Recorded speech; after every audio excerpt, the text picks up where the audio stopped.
sinasabi ng church, no? Salamat sa pagkakita.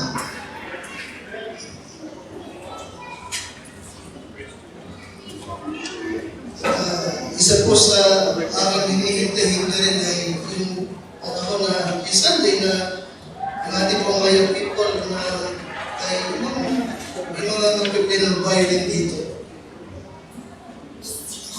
Kaya ini-encourage ko po ilang ating kabataan na ito, bagal kayo sa mga violin para po sa ating pag-aawitan ay marami po mga instrumento na ginagamit mo.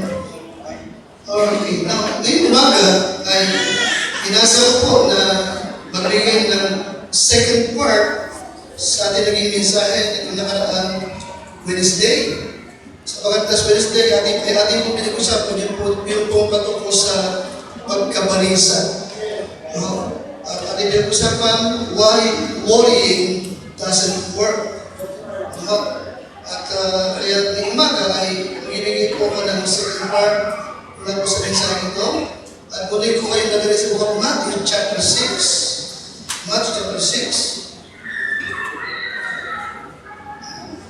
Salamat po sa ating mga bisita ng umaga at magiging ating bisita ng ating pelikula po sa pagsamita. Book of Matthew chapter 6.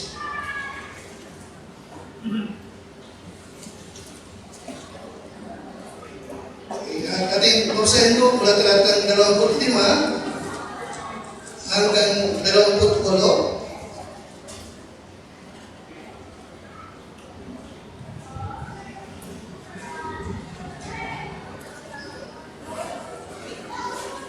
Okay, ang panakita niyo po ay basahin po natin ang sabayan. Ready po kayo? Matthew chapter 6 verse 25 hanggang 28. 25, therefore I say unto you, take not thought for your life, what ye shall eat, or what ye shall drink, nor yet for your body, what ye shall put on. Is not the life more than meat, and the body than raiment? Behold, the fowls of the air, for they sow not, neither do they reap, nor gather in the barns, yet your heavenly Father feedeth them. Are ye not much better than they? Which of you by taking thought can add 1 cubit unto his stature? And why take ye thought for your raiment? Consider the lilies of the field, how they grow, they toil not, neither do they spin. And yet I say unto you that even Solomon, in all his glory, was not arrayed like one of these. Now, nabanggit ko sa inyo, ano po, na from verse 25 hanggang 34 ay 6 na ulit na ginamit yung salitang take no thought. Amen? And take no thought means what? Don't worry. Tama? Don't worry. Huwag kayong mabalisa. Huwag kayong mag-alala kung ano yung kakainin, isusuot, at kung ano ang inyong lalagay sa inyong katawan. Sapagkat sabi ng Panginoon, kung yung mga ibon sa langit ay pinapakain ng inyong ama, kung yung mga halaman sa gubat, dinadamitan ng inyong ama, kayo pa kaya ang hindi niya pakakainin, kayong kakauntihan pananampalataya? Alam niyo? At kanyang pinagigit na sa mga ay higit kayong mas mahalaga kaysa maraming maya. Amen? Nanalangin ka ng Diyos. Salamat po sa mga awiting amin na pakinggan.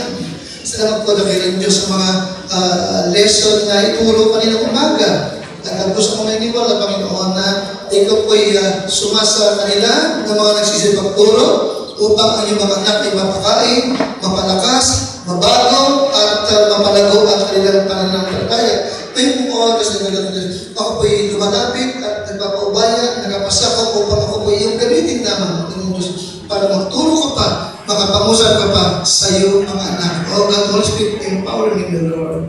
Hinihiling ko ito sa pangalan po ng aming Panginoon Jesus. Amen. Nabagay ko sa inyo last Wednesday, po, na tayo, bagamat Christian, ay hindi tayo immune sa mga pagkatakot at sa mga pagkabalisa. Ganun pa man, ang ating Lord ay hindi niya ibig na tayo ay nababalisa. Liwanag ba? Hindi niya ibig na tayo ay nangangato, kinakabahan, ayaw niya. Okay? Kaya sabi niya, take note of your life. Huwag kayong matakot, ni huwag kayong mabalisa. Now, why do Christians worry? Bakit ba ang Kristiyano ay nababalisa? At tumatalas ng takot? Ano bang dahilan? Number one, ano sabi ko? Number one, because we are what? Why do Christians worry? Number one, because of what? Because we are affected by the world. You see, we are affected by the world. Okay? Sabi po ng Bible, verse number 32, ano? Verse 32, for after all these things do the Gentiles seek. Binigay ito yung Gentiles. Ang Gentiles, the pagan world, the unbelieving world. Okay? Na bagaman tayo isip, narito pa rin tayo. Kaya madalas, okay, nai-influensya tayo ng takot nila at ng kaba nila. Amen? Lalo dikit, lagi ka naka-Facebook. Binabasa mo lahat yung mga sinasabi na most hindi naman totoo. Amen? Kristiyano ka, nag-aabang ka sa Big Bang. Ano Big Bang ito? Big One. Takot sila sa Big One. Takot ka rin sa Big One. Ay, affected. Amen? Nakabalita ka na yung primasya, gano'n naman, takot ka rin. Be wise. Pagpapalino ka. Lahat yung gagamitin para i-divert yung attention mo sa God control. Paliwanag ka naman. Di ba lang isa? Kaya yung ikinapabalisa lang, balisa ka din. Be wise. Virus, cancer, ang pinag-uusapan, lahat ka lang, binabasa mo, pinapakinggan mo. Paano mo? Kasi ayaw ng Lord na yung takot nila, takot mo din. Amen? Huwag pa kung hayaan maapektuhan ka ng sanlibutan. Okay? Now, secondly, why do Christians worry? Namin yung pangalawa? Because we do what? We do not trust God fully. We do not trust God fully. Sabi nga rin sa lalaki, Lord, I believe, help thou my unbelief. Amen? Panginoon, nananampalataya ko, dagdagan mo yung kakulangan ko ng pananampalataya. Okay? Yes, madalas, bagamat Kristiyano ka, noon nandun din nagkukulang ka ng pananampalataya. Alright? Okay, nakakaya ka nakakaroon ko, okay? Napakaraming mga Kristiyano, no? Okay, dati po'y masigla sa Panginoon, dati po'y kagamit-gamit, ngayon po ay nawala. Alright? Kasi nakakaroon ko, kailan? Pagkabalisa. In verse number 30, ano sabi ng Lord? Kaya nga po lahat, wherefore, if God so clothe the grass of the field, which today is and tomorrow is cast into the oven, shall He not much more clothe you? Kayo pa kaya? Ang hindi niya gagawin o kayong kakaunti ang pananampalataya. See, kaya why do Christian worry? Ano yung pangalawa? Because of what? We do not trust God fully. Okay? Kapag nababalisa ka, nagkagala ka, okay? Ang ibig sabihin, ang focus mo ay nasa mga bagay-bagay ng mundo ito. Ito ba? Di ba? Nawala yung focus mo sa ating Panginoon. Alright? Isip, kahapon, malakas ang loob mo, masaya ka kasi ang namamagnify sa buhay mo ang ating Savior. Ngayon, nababalisa ka, natatakot ka, bakit? Sa pagkat namamagnify mo yung mga bagay ng mundo ito. Yes, we are affected by the world. But again, hindi tayo dapat maapektuhan ng sanlibutan. Hindi sila dapat na maka-influence sa atin. Amen? Nagdadaya sila, hindi tayo dapat nadadaya ng media.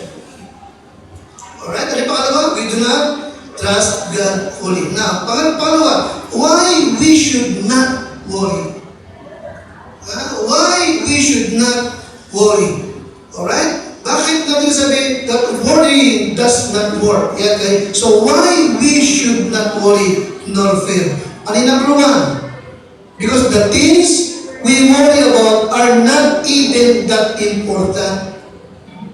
Tama ba ako? Tama ba? Alright. Sapagat karamihan ng mga bagay na ipinag-aalala mo, ikinababalo mo, ay hindi naman totoong importante pala. Alright? In verse number 25, ano sabi ng Panginoon? Is not the life more than meat? And the body than raiment? Ano ibig sabihin ng Panginoon? Ha? Hindi ba mas mahalaga ang buhay kaysa kung anong kakainin mo? Hindi ba mas mahalaga yung katawan kaysa anong isusuot mo? Ganun pinapakita ng Panginoon. Ha? Isip, yung mga bagay na ikinababalisa mo, hindi totoong importante. Ang importante, buhay ka pa. Pangalawa, ang importante, yung katawan mo, hindi kung anong isusuot mo.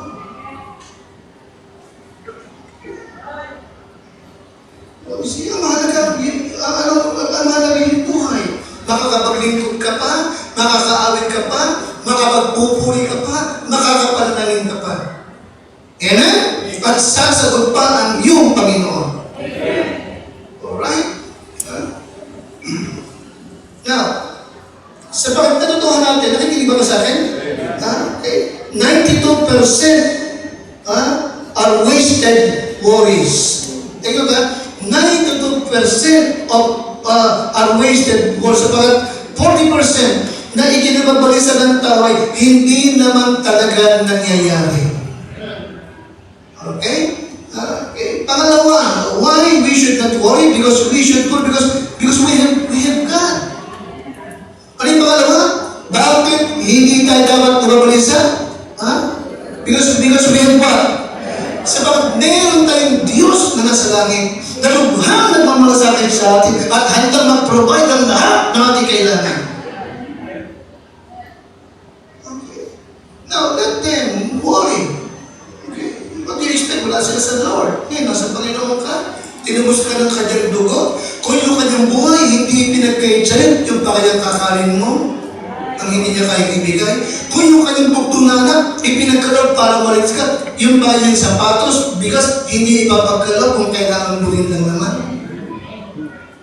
Kaya, okay, why we should not worry? Hindi tayo dapat mabilis sa bakit meron tayong Diyos na nasa langit. Ha? Ano yung pangalawa?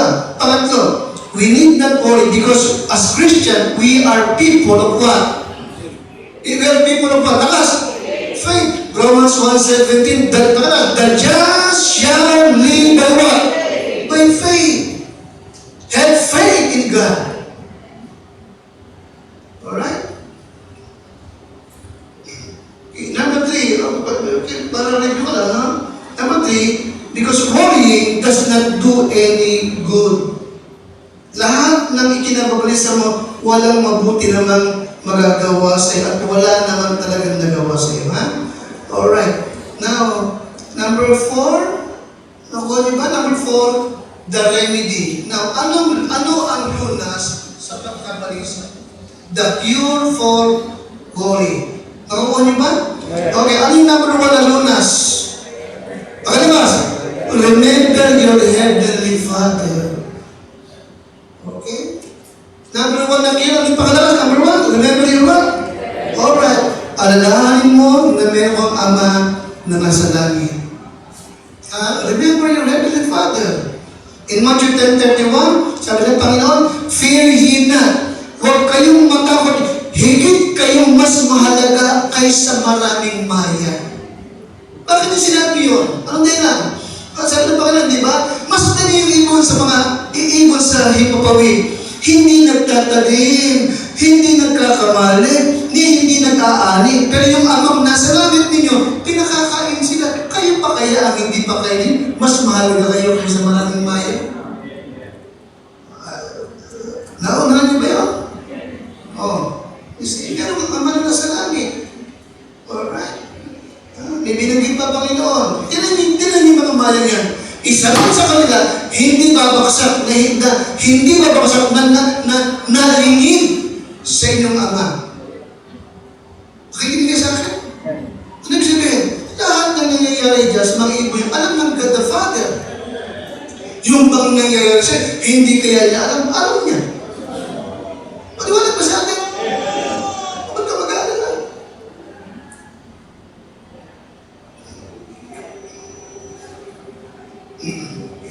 binabasa akong talata sa inyo, yung Psalm 103, verse 14. Tingnan niyo po. Psalms 103, verse 14. Alright. Nakita niyo po, yung unang salita. Sa King James. Kita niyo? Alright. Ano sabi mo po? For He. Ang sabi niyo? Now, listen. Sing He.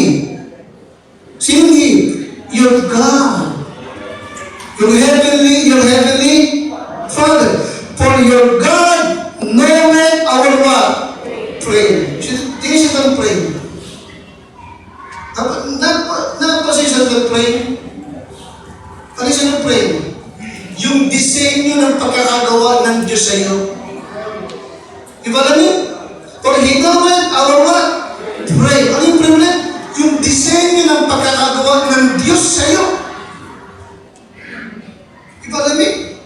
Ang Diyos ay parang yung magaling na engineer na gumawa ng isang magandang tulay sa barangay. At pagkatapos, nilagyan niya, pinabantayan niya, okay, lagi may bantay dyan ha, hindi pwedeng papadaanin dyan yung malalaking cargo truck. Sabagat hindi kaya ng tulay na yan. Yan ay pang tricycle, e-bike ni Wendy Lynn, pang jeep, hindi pwede dyan yung truck na malalaki. Hindi kaya niya yan. Nakikinig ka sa akin? Now, sino nagsabi ng gano'n? Yung bang nagpintura ng tulay? Yung bang nag-welding sa tulay? O yung designer? Yung designer. Alam nyo, designer, yung kayang dalhin ng tulay. Listen, ikaw yung tulay. Ang Diyos ang designer mo. Naulan niyo pa ako. Alam niya yung kaya mong dadalhin. So, huwag kang mabalisa. For He knoweth our pray. And He knoweth that we are what? Dust. So, pag pinagmamalasakitan ka ng Diyos. Okay? Kaya, number one remedy, remember your Heavenly Father. So, depend on Him. Aliwanag ba? Pagtiwala ka sa Kanya. Secondly, remember, when worried, you are what? Secondly, remember, okay? Alam mo, when you are worried, you are out of what? Alright. Nagwo-worry ka kasi you are out of focus. Okay, you are out of focus. You see, nakapokus ka ngayon sa mga bagay-bagay ng mundo nito, sa mga problema. Alright? Nawala yung focus mo sa yung Heavenly Father. Alright? And number 3, remember His Word. Lagi mong alalahanin ang Kanyang mga salita, ang Kanyang mga pangako na hindi nagbabago. Liwanag ba? Amen? Remember His Word. Anong sabi niya? Nakalabas, take therefore no thought for tomorrow. Ano sa kalan? Huwag mong ikabalisa yung bukas. Amen? Bakit? Sapagkat ang mahalaga yung ngayon. Yung bukas pa yun eh. Paliwanag ba? Enjoy mo yung pagkabala, yung buhay ka pa ngayon. Hindi mo alam kung ano mangyayari bukas. Amen? Maraming mga bagay na dapat na-enjoy mo ngayon. Hindi mo ma-enjoy kasi iniisip mo kayo bukas. Bukas pa yun. Amen? Ngayong umaga, ay ating pag-usapan yung ikalawang bahagi. No? At ibig kong ipakita mula sa Bible muli, no? Kung ano ang sinasabi ng Panginoon patungkol sa, again, worry and anxiety.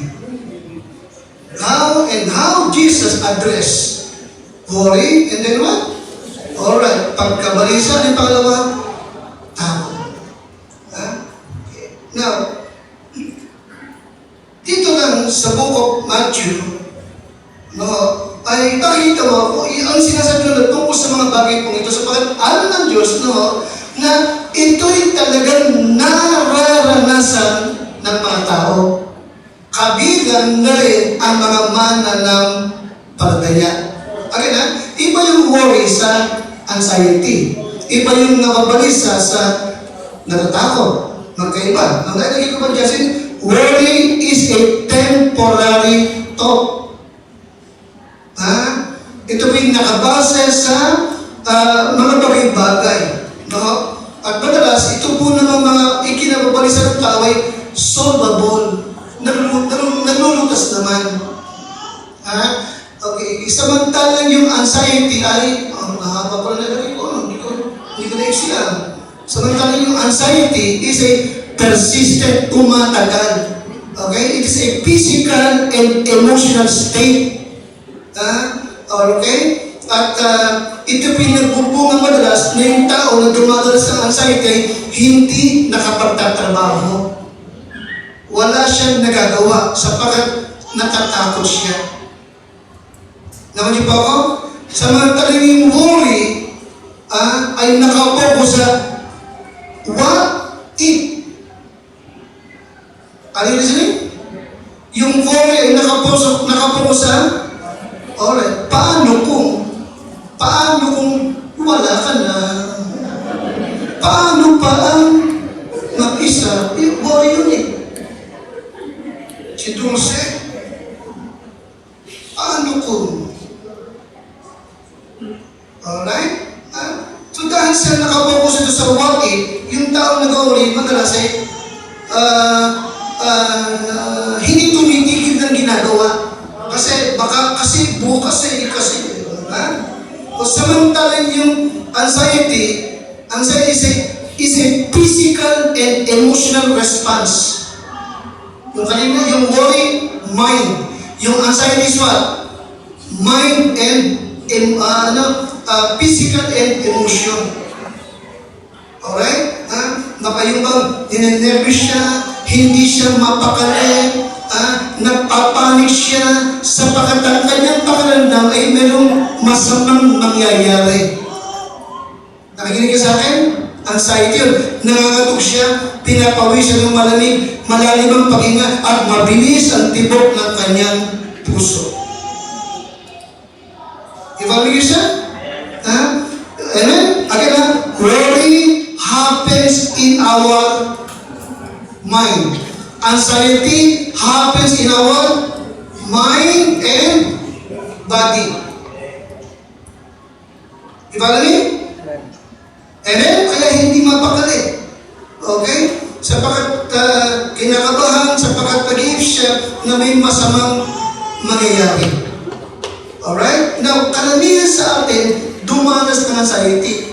At nag-umpisa ito nung ikaw ay nag-aaral pa. Nakikinig ka sa akin? Amen? Alright? Alright. Lalo ka laro sa maghapon, nakakalimut at hindi mo pinagyan na bukas meron kayong final exam. Kaya nung dumating ang exam, wala ka maisip, nangagatog ka. Nakikinig ka sa akin? Amen? Amen? Lalo ka ng laro, hindi mo ginawa yung assignment mo, kinabukasan pumasok ka, nag-aalala ka, baka mapukpok yung kamay mo. Pinapawisan ka, nangagatog ka. Nakikinig ka sa akin? Amen? Nagtutuloy yung teaching mo, wala ka maintindihan kasi hindi mo ginawa yung pinapagawa sa iyo. Alam mo ba? Now, dito sa Matthew 6, nagturo ang Panginoon ng apat na prinsipyo. Okay, 4 important principles patungkol po sa anxiety. Alright? Okay. Sapagkat itong anxiety o takot, ito po yung malaking balakid sa ating buhay espiritual. At hindi tayo dapat na makontrol at hindi na rin dapat ito po yung manahan sa ating buhay. Number 1, in verse 25, okay, tingin po, in verse 25, ano ulit ang sabi ng Panginoon? Is not the life more than meat? Tingin po yun? Hindi ba mas mahalaga ang buhay kaysa sa kakainin? Ano yung napakita ng Panginoon? Number 1, our anxiety reveals what we value. Kita mo yun? Kapag ikaw ay ninervous, ito pinagpapakita lamang kung ano ang pinapahalagahan mo. Alright? Maliwanag ba?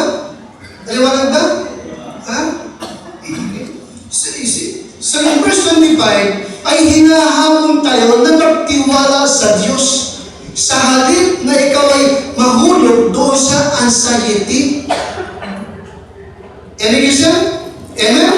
Amen?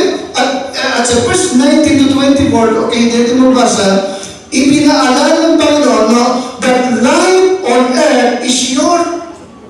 May lang ang panahon ilalagi natin sa mundong ito. Naliwanag ba?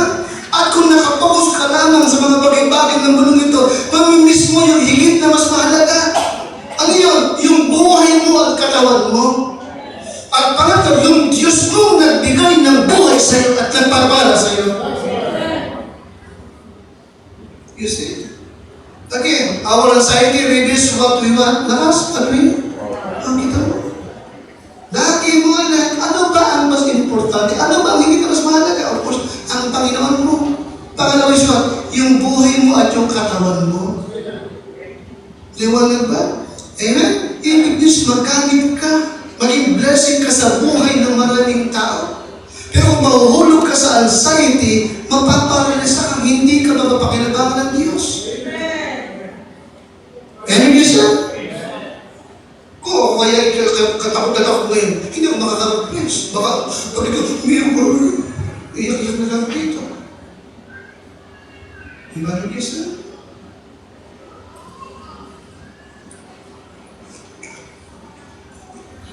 Kaya, yes, Christian, kaya God called us to overcome anxiety by keeping our focus on what? On what will be the most valuable. Doon tayo mag-focus sa higit na mas mahalaga. Sino? Ang ating Panginoon? Ang mabalawalag ba? Pangalawa, our life. Ano yung pangatlo? Our body.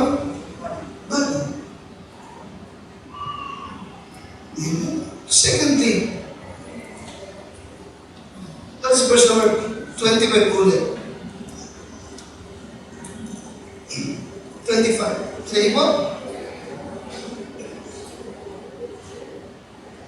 26. 26, ready? Behold, 26. Behold, the fowls of the air, for they sow not. 26, masdan nyo ang mga ibon sa himpapawid. Hindi sila nagtatanim, hindi sila nag-aani, hindi sila nagkakamali. Ganun pa man ang inyong Ama na nasa langit, pinapakain sila. Ang inyong Ama na nasa langit, pinakakain sila. Hindi ba lalo kayong higit na mas mahalaga kaysa kanila? Nakati po yan? Binigyan din yung ating Ama na nasa langit. In verse number 30, pakalakas, wherefore, if God so clothe the grass of the field, okay, na ngayon ay sariwa, bukas ay igagatong saboy, hindi ba higit na kayong dadabitan o kayong kakauntian pananampalataya? Pansinin nyo, binigyan ng emphasis yung ating Heavenly Father, binigyan din yung ating Diyos, di ba? Diyos na nagpapakain, Diyos na nagbibigay sa mga tao. Nandun ang pakita. Ha? Pangalawang bagay. Our anxiety reflect our view of God. Nakata mo? Okay. Kapag sobra ang takot mo, na para bang kung anong mangyayari, mamaya o bukas, ito po yung nagpapakita lamang ano ba ang pagkakilala mo sa Diyos.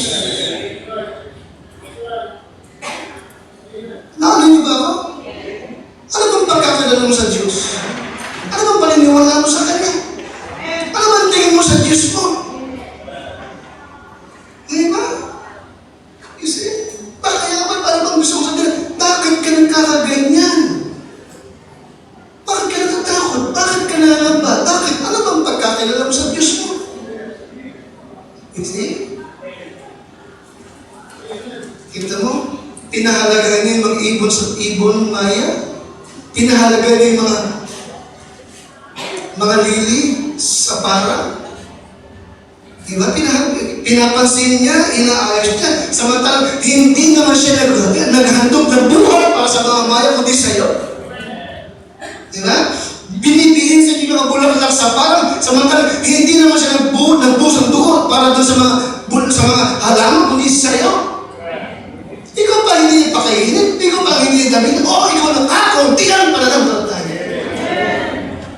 Hindi sabihin kahit na nagkukulang ka sa faith, pinagmamalasakit ang kanya. Di ba? Kasi ano bang pananaw mo? Hindi ba? Pinabayaan ka na ba ng Diyos mo? Ginutong ka na ba niya? Inapi ka na ba niya? Di ba? Lumakad ka na ba ng walang saplot?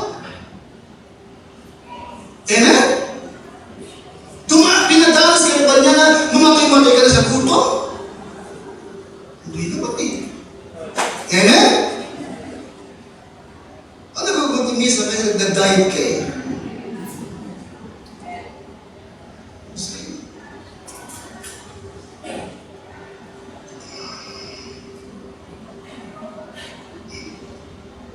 Kaya kinisa, how we respond to life's trouble reflect how we view God.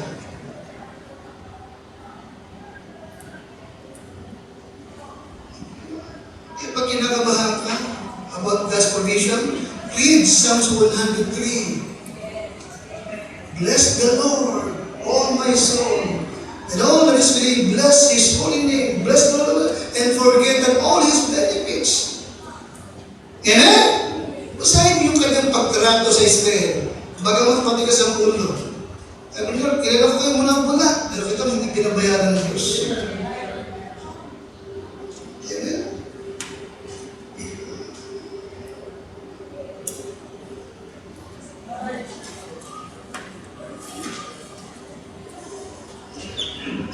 Kaya po sa ninyo, no? Bakit sinabi ng Lord na, O ye of little faith? Okay, ano yung bilang Panginoon? Nagpapakita na madalas yung ating pong pagkabalisa ay takot ay nakaugat doon sa puso ng unbelief. Amen? Unbelief and wrong view of God.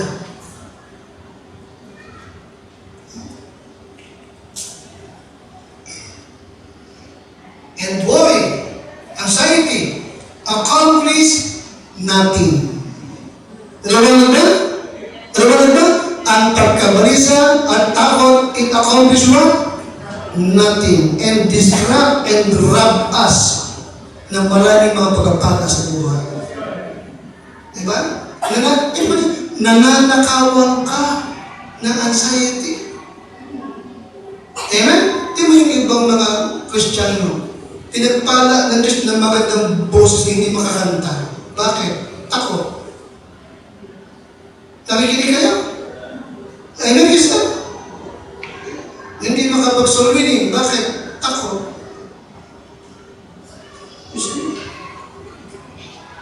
Ang iba, hindi pag dumaan, hindi ka makakapag-shows. Hindi ka makakasamba, hindi ka makakapag-shows. Iniwanan ba? Nananakawang ka ng blessing.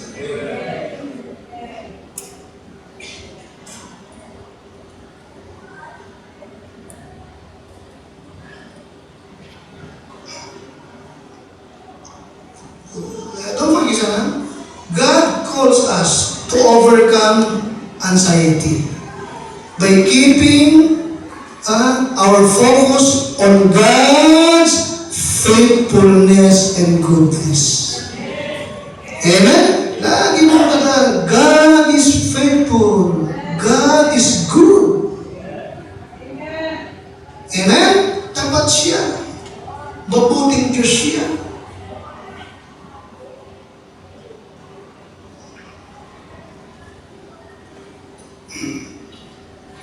And number 3, anxiety is related to our trust level in God. Ang pagkabalisa ay nagpapakita din ng level ng tiwala mo sa Diyos. Now, kasi sa chapter 6, tinuro niya yung tungkol sa takot, di ba? Anxiety, worry, and then pagdating ng 7, tinuro niya yung tungkol sa pananalangin, and then tinuro niya yung tungkol sa mga false prophet na darating, at pagdating ng chapter 8, kung mapasin, makikita niyo po, no? verse 1 to 8, yung may ketong pinagaling niya. Verse 5 to 13, yung centurion, lumapit, Panginoon, yung aking kasama sa bahay, may sakit, mamamatay na. Sabi ng Lord, okay, sige, pupunta ako, Lord, huwag ka na magpunta. Sabihin mo lang, nagagaling siya. Naiiwan ako, gagaling siya. Galing ba yan? Galing ba yan? Sabi ng ba? Wala akong nakitang, no, listen, hindi siya Hudyo. Siya Italiano. Ano ba naman? Sabi ng, aba, wala akong nakitang gantong faith sa mga Israelita. Now, ayon sa iyong pananampalataya, mangyayari. Kahit gumaling yung tao. Alright, sumunod doon sa verse 20-27, no? Ang Lord ay sumakay sa bangka, pagod na pagod, para magtawid ng dagat.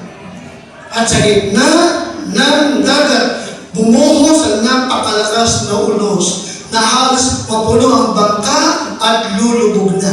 Nakakaya ba yun?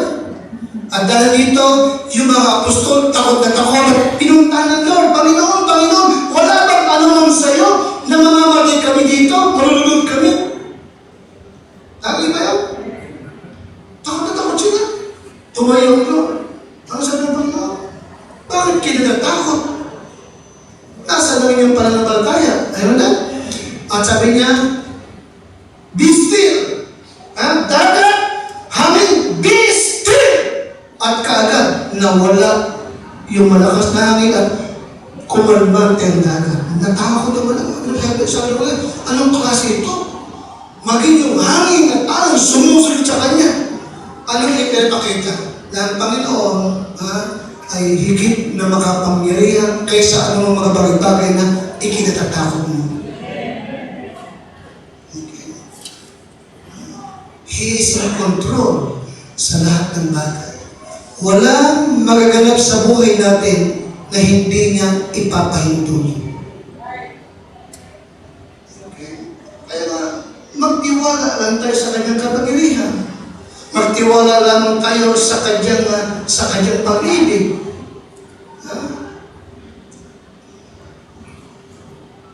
In verse 28 to 34, sa kanyang paglalakbay, nakatagpo niya yung dalawang lalaking puspos ng demonyo. At sabi ng mga demonyo na nakatira sa katawan ng dalawang lalaki, Lord, huwag mo na kami paalisin dito. Palipatin mo na lamang kami sa baboy. Nanay ba yun? At nung ipahintol ng Lord, yung mga demonyo lumipat sa baboy at yung mga baboy naman tumanagtalungan doon sa dagat. Nakapakita ng power ng Lord. Hindi lamang sa nature, kundi maging sa mga demons ay higit siyang makapangyarihan. Okay? Na yung dalawang lalaki gumaling. Tumino ang isipan at nakabalik muli sa kanilang mga pamilya. Kaibigan, narito po yung mga tao, no? Na yung kanilang pong buhay ay tunay pong nagbago. Na kanilang pong makatagpo ang ating Panginoong Kristo. Now, ngayon, nais ng Panginoon, no? Na ating maunawaan, okay, ang kadahilanan, bakit niya sinasabi sa atin, fear not! Alam mo? Amen? Madalas sabihin, fear, huwag kayong matakot. Bakit? Sabagat higit siyang makapangyarihan kaysa kanilang pamana. At tayo po'y kanyang pinagbabalsakitan. Kaya ngayong mga, ano ang ikinababalisa mo? Ano ang ipinag-aaralan mo? Bakit ka natatakot? Bakit ka nangangamba? Alright? Ay, isang in anxiety, madalas, okay, ang ating focus ay nasa problem, ang ibang sa akin, problem then self. At yung mga bagay na ating nararamdaman at yung ating lakas, iniisip. Then, dahil dito, madalas ay, ang tao na tumadaan sa way, kung ano yung kanyang nai-ilusyon, ay isip na baka mangyayari. Alright? But let me remind you, Christian, no? Always remember, sa iyong mga, kapag dumadating ito sa iyo, remember your Heavenly Father. Remember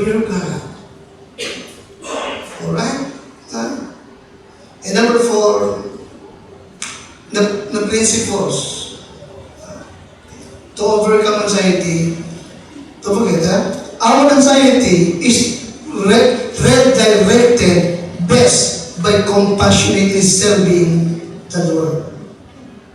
Ang ibig sabihin, anong kailangan lang? Refocusing our lakas, mind, and energy. Refocusing our mind and energy on sharing the gospel. Alright?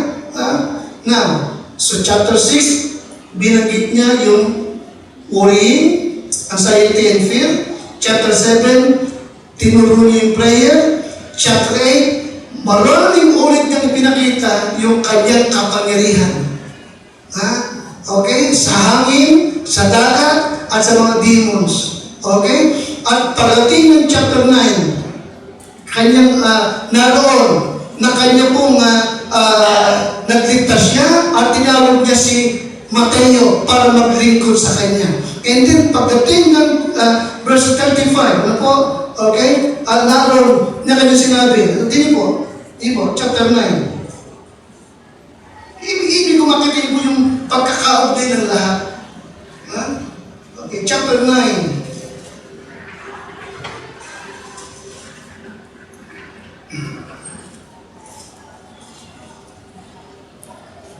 Okay, 37 to 38. Andiyan na kayo? Chapter 36, 36, kali. But when he saw the multitude, nakakita pa? But when he saw what? The multitude. Okay, ima. Alright. Tell you that, okay? Pagkatapos ako, alright. Hindi niya tinitigan ang kanyang sarili.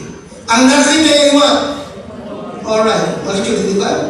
Now, madalas, takot, pagkabalisa, anxiety, ay sapagat nakapokus tayo sa ating lakas nyo? Self. Dahil dito, marami tayo kung ano yung nararamdaman at naiisip. But when Jesus saw the multitude, He was moved with what? Compassion. Tingnan mo, compassion. Kanino? On them. Hindi self. Pag nagbabalisa, natatakot, meron anxiety, madalas, meron siyang compassion sa kanyang self. But when Jesus saw the multitude, He was moving compassion on them.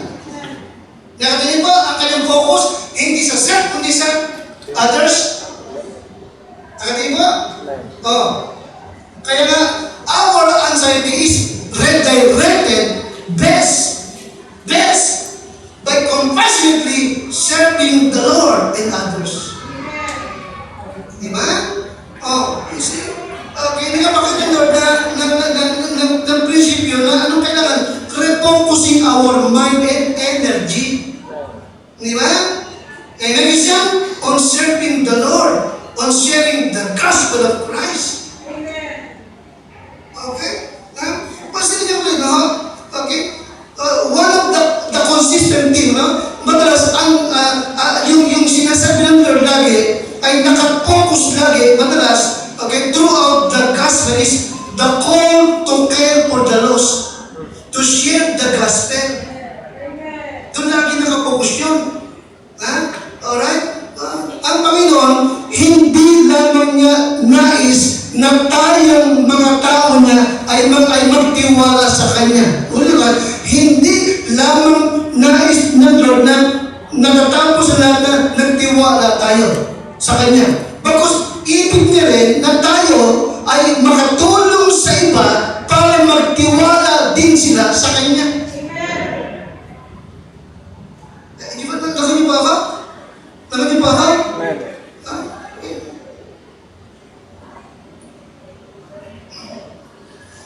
Kaya nga, ipinapakita na malaking bagay, no? Para for focusing our mind and energy is what? Winning others to the Lord. Okay? Winning others to the Lord. Sabi nga rin sa tatay, gusto kong madala ko rin yung aking mga anak at yung aking asawa sa Panginoon. Diba? Matapos yung makakilala, gusto yung makakilala rin yung kanyang asawa at mga anak. Diba? Refocus refocusing our mind. Refocusing our what? Energy. Diba?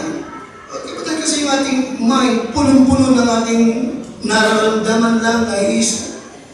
Tulad nangyayari, maging yung ating energy, yung ating lakas, nawawala din. Diba? Nawawala ko, naghihina tayo. Diba? Pero kung ipopokus natin ang ating sarili sa ibig kong madala ko rin sila, ibig kong maturuan rin sila, I really believe, magtatalo, ma-overcome natin yung ating mga katakot, balisa at pangamba sa buhay. Amen, you sir? Amen? Kaya, we must realize that it is an act of our will. Okay? Ayaw kong magpatalo dito. Ayaw kong madaig ako ng takot. Ayaw kong madaig ako ng nervyos. Ayaw ko, by the help of God, magtatagumpayan. Amen, sir? Sabi niya, Sir Pastor, isang bagay na malaking bagay, para magtagumpay ka sa ganyan mga bagay, number one, accept it as a sin. Okay? Ayaw ko sabihin sa'yo, pero sabi niya, tanggapin natin, Lord, I'm sorry, alam kong kasalanan itong nararamdaman ko. Pakikinig ka sa akin? Tama ba? Tama ba? Accept it. Lord, I'm sorry. Alam ko kasalanan ito. Hindi ako dapat nagkakaganito. Alright? Okay. Secondly, sabi niya, and then, remember God's promises. Okay? Remember God's promises. Okay? Don't forget, sir, we are equipped. We are equipped. To handle every problem. Kasama na ito yung kabalisahan, takot, nervyos. We are equipped para ma-handle ito. Nakininiwala ba kayo? Anong issue na equip for what? Equip for what? Nasa atin ang Holy Spirit. Madawalan ba? Hindi nyo ba alam na kayo ay templo ng Diyos at ang Espiritu ng Diyos ay nananahan sa inyo? Pangalawa, we have the Word of God. The Holy Spirit, the Spirit of God, pangalawa is what? The Word of God. Amen?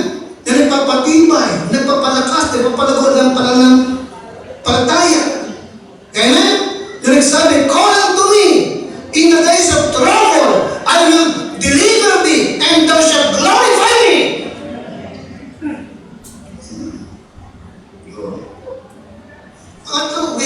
We have the privilege of prayer. Spirit of God, Word of God, prayer. Amen?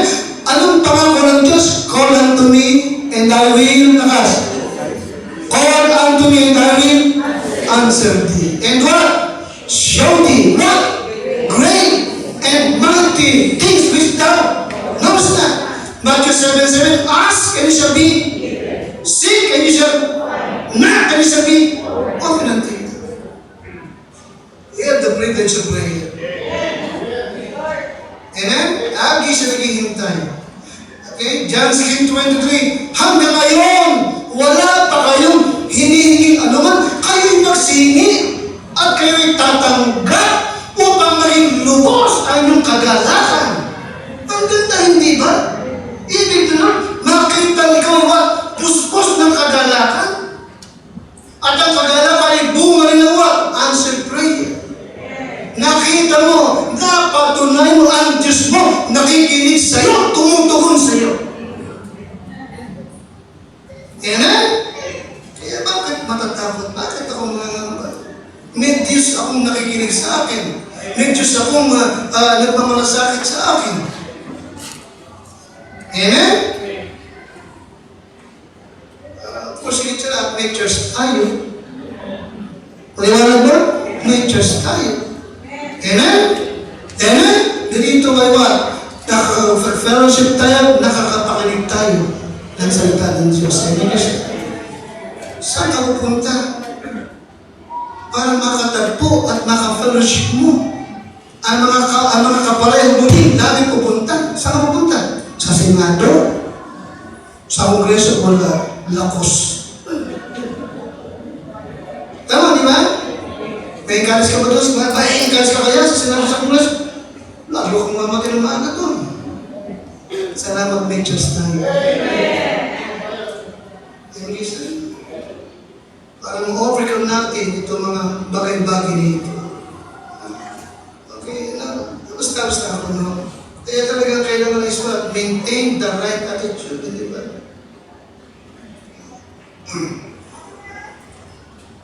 Isipin mo. Nakita mo, sa kabila ng ano mangyayari, talagang kaya mo magtagumpay. Kaya mo maging masaya sa Panginoon. Remember Joseph? Okay. Nung siya ihagis ng mga kapatid sa balon, then ipinagbili sa Egypt, dinabilan ko.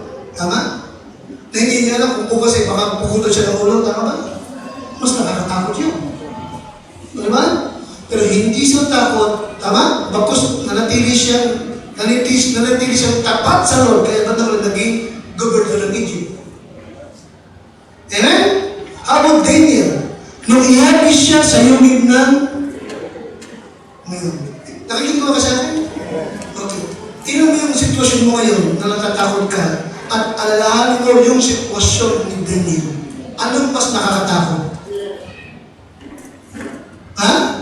Anong mas nakakatakot? Hindi mga buhaya kanyang katabi.